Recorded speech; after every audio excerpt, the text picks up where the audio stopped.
हजुर हो म यो हाम्रो रामजी भन्ने चिन्नु छ रामजी हाम्रो घरको रामजी हो त हाम्रो छोराको पतन हो आज अब घर गइन्छ नि होइन पत्नी मात्रै हरेका हुन् अब छोराहरू हऱ्यो भनेका हुन् अब ल ल हस् ल ल हस् ल चिनेकै रहन्छ तिमीले ए म को त नि ए भाइ म पहिला पैसा चाहियो पैसा कसको पैसा ल ल तिमी खाऊ जाऊ कन्टेन्ट म खान्न कसैको भाइ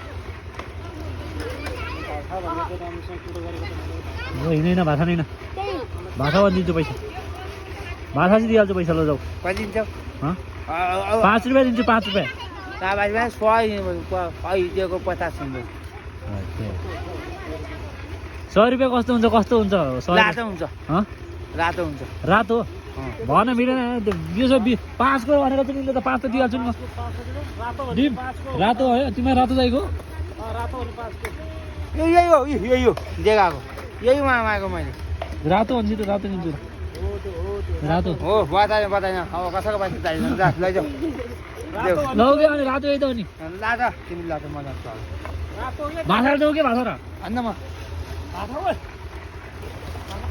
नदिने नि तिमी त 20 रुपियाँ अब आगो अब घरमा काम घर आगो अब केटालाई भुलाउने हो 20 रुपियाँ दिए हुन्छ ल्याउनु अहिले 20 रुपियाँ अनि यो सुती हो नि यो अहिले रातो देखाएको रातो दिएको त 5 रुपियाँ हो क्या